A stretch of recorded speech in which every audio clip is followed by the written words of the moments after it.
Welcome to Facts TV News, where everything is true. Westmoreland wanted man killed. The Westmoreland police are reporting that an alleged gunman who was shot and killed during a confrontation with the police in Bethel, Westmoreland on Tuesday was on the list of wanted men in the parish and was being sought for multiple murders. He has been identified as O'Shawn Garden, otherwise Cottovel, laborer of Galloway District in Bethel Town.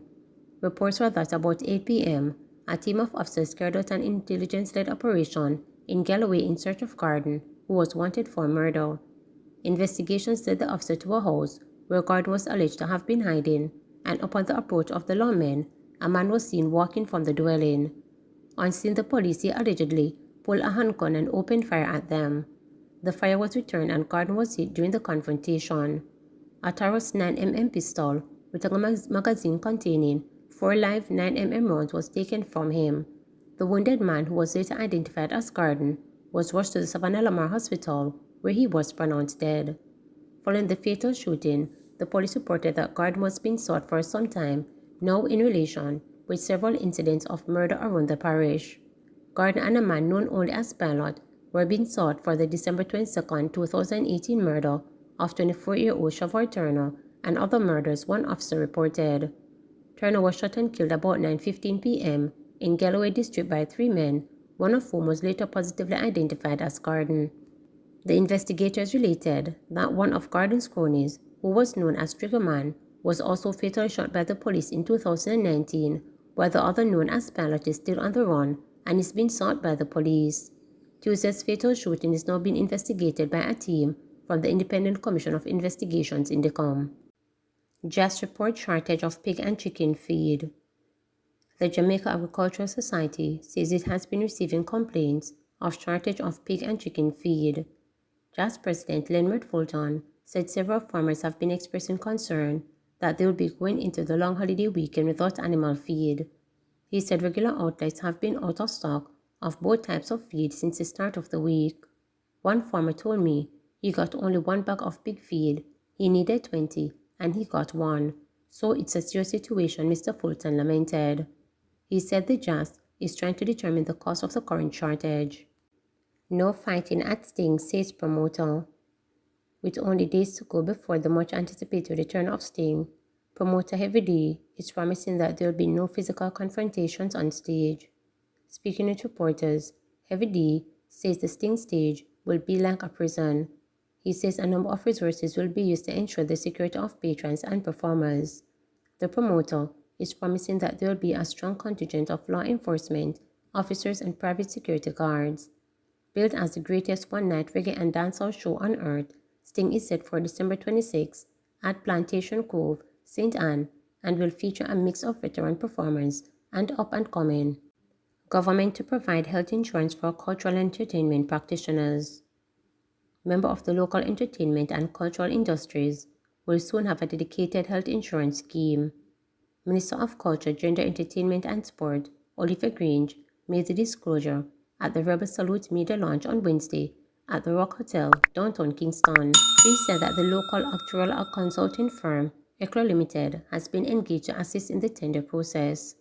The Culture Minister said the establishment of the scheme will provide critical assistance to practitioners who have made significant contributions to the development of brand Jamaica.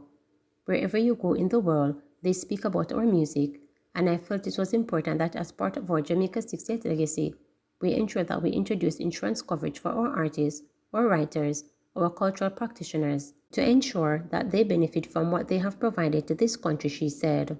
Grange noted that some veterans of the cultural and entertainment fraternities who have reached an advanced stage of life are in need of this kind of assistance. Every day we lose one of our veterans. If they are very ill or they pass, there's always an issue about dealing with the funeral.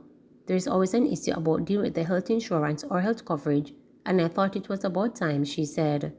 Green said the insurance coverage is a way of giving back to a community whose talents in promoting Jamaican culture on the international stage have been inestimable. Green Acres crime concerns mount as police station remains closed. President of the Green Acres Citizens Association, Vanessa Whiteborough, is calling for urgent and effective action from the police to address rising criminal activities in the community. She says opening of the Green Acres police station, which has remained closed before a flooding concern, would help. The residents also want frequent police patrols through the community. We have residents who walk for exercise being attacked. Just a week ago, a woman was trapped by a man who tried to rob her, Whiteborough said. The community has many old residents. Some who live abroad, thieves continue to break into their houses. This can only be addressed by proper mobilization of the police and the opening of the Green Acres police station, she added. The community, which is located in West Central St. Catherine, is affected by frequent break-ins and robberies. It is sad but the true story, and them broke in my car the other day and thief out me things. When I visited the station, it was locked, a resident Malcolm Davis said. The residents say they feel hopeless as in November, the temporary Green Acres police post was also broken into. This daring criminal act has resulted in police personnel not being able to prepare meals as the thieves cut electrical wires and stole a microwave and a stove from the container, which houses the police station. Yes, the act of criminality is real, and even the police station has also fallen victim.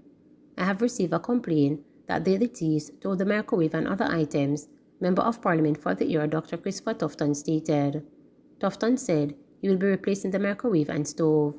Meanwhile, he said further discussions will be held with the police high command to help address the transportation problem as the police post. The conditions will demotivate the police and also discourage residents' cooperation. It must be addressed as we work to address the flooding issues at the 50-man station, which is to be commissioned, Tufton said. Tufton stated that he has been informed that the Green Acres police station is set to be open early next year. Calls to head of the St. Catherine North Police Division, Senior Superintendent of Police Howard Chambers, went unanswered. Over 500 residents from central parishes benefit from Christmas Street in Manchester.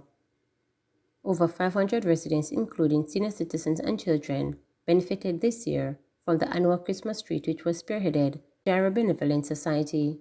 The treat was hosted by the charitable organization on Saturday, December 17 in Nashville, located in Manville, Manchester, and assists the underprivileged and needy within the central parishes of Jamaica.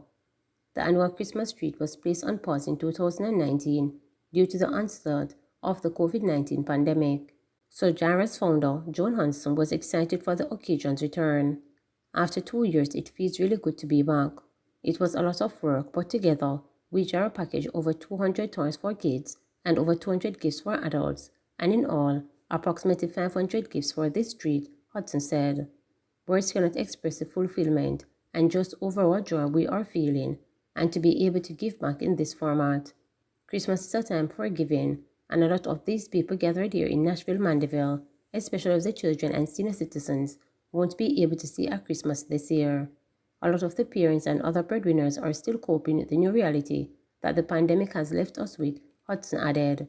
The organization, which has been around since 2014, has helped the needy through food, clothing, housing, and other necessities to those living in central parishes of Jamaica, and is hoping to extend their reach to other parishes across the island. Getting sponsors for the Christmas treat was very difficult. We got a few sponsors on board from corporate Jamaica, but most of our sponsors came from the Jamaican diaspora living overseas.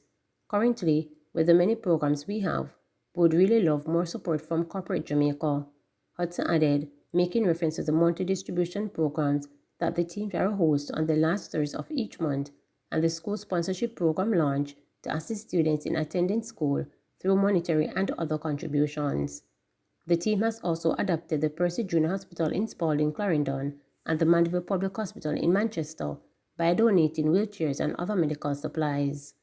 Asking about the team's plan for the new year and their upcoming program, Hudson stated, "We see the need and we want to broaden our horizons. We have invested in an incubator and would greatly appreciate some support in fertilizing the chickens. We are also looking to invest in a box truck to assist with the delivery and transportation of the items we donate on a monthly basis. So as help in these regards from corporate Jamaica would be greatly appreciated. As usual, we will continue with our hospital program, back to school program, school welfare, and all our other programs." Please remember to subscribe, like, share, and click the notification bell.